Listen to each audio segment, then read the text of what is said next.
Bioteknologi adalah pemanfaatan prinsip-prinsip ilmiah dalam menggunakan mikroorganisme untuk menghasilkan produk dan jasa guna memenuhi kebutuhan manusia. Bioteknologi dibedakan menjadi bioteknologi tradisional dan bioteknologi modern.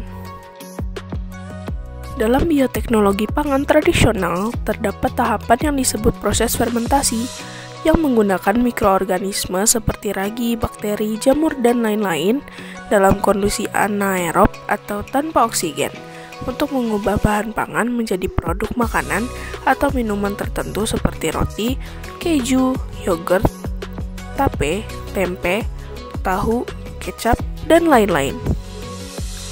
Tape adalah makanan tradisional hasil fermentasi yang populer di Indonesia dan juga di beberapa negara lain.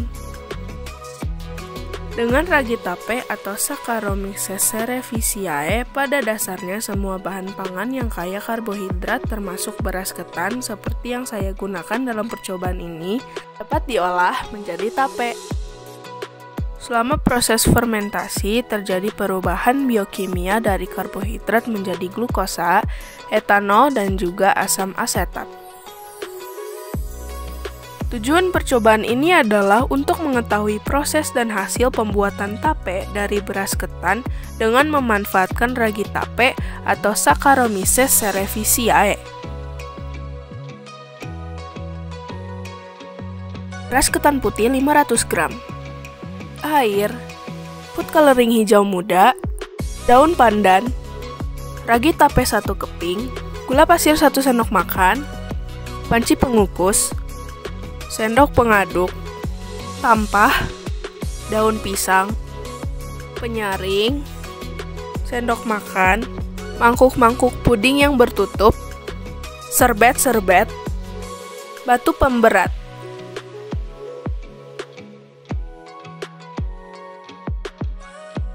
Pertama-tama, beras ketan dicuci. Lalu diberi 3 tetes food coloring dan diaduk sampai merata. Kemudian, biarkan terendam selama kurang lebih 30 menit. Didihkan air dalam panci pengukus. Setelah air mendidih, letakkan daun pandan dalam panci. Lalu, masukkan beras ketan untuk dikukus selama 15-20 menit.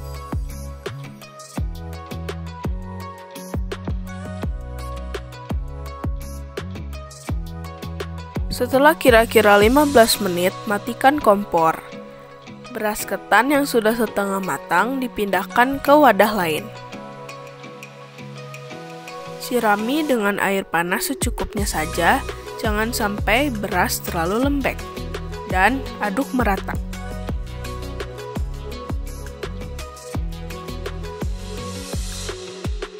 Kemudian, masukkan lagi ke dalam panci yang berisi air mendidih untuk pengukusan yang kedua selama 20 menit sampai benar-benar matang.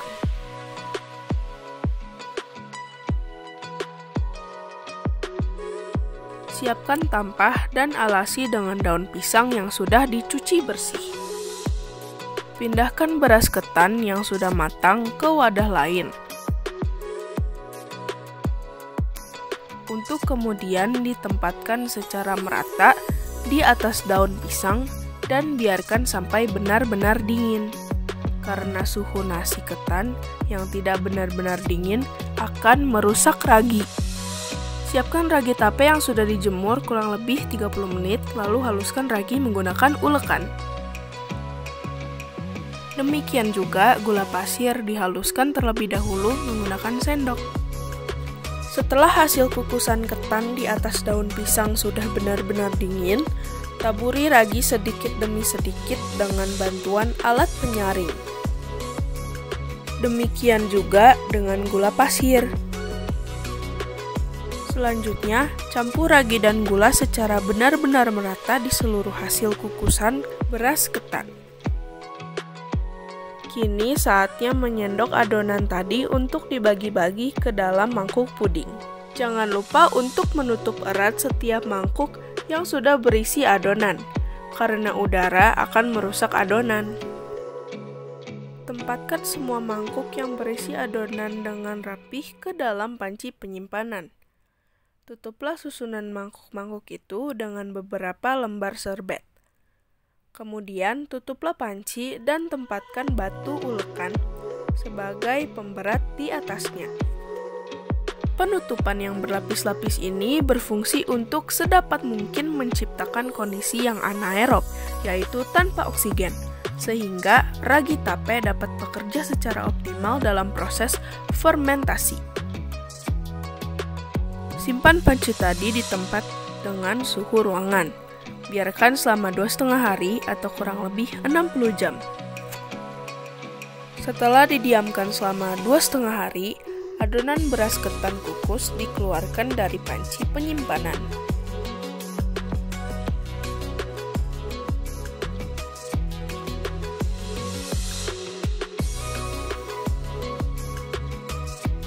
Akhirnya, kita dapatkan tape ketan. Setelah diamati teksturnya, lembut, sedikit lengket, dan berair. Setelah dicicip, terdapat 3 rasa dalam tape ketan ini. Mengapa demikian? Rasa manis karena adanya glukosa, rasa serta aroma alkohol karena adanya etanol, juga sedikit rasa asam karena adanya asam asetat. Berikut adalah kesimpulan dari percobaan yang telah saya buat.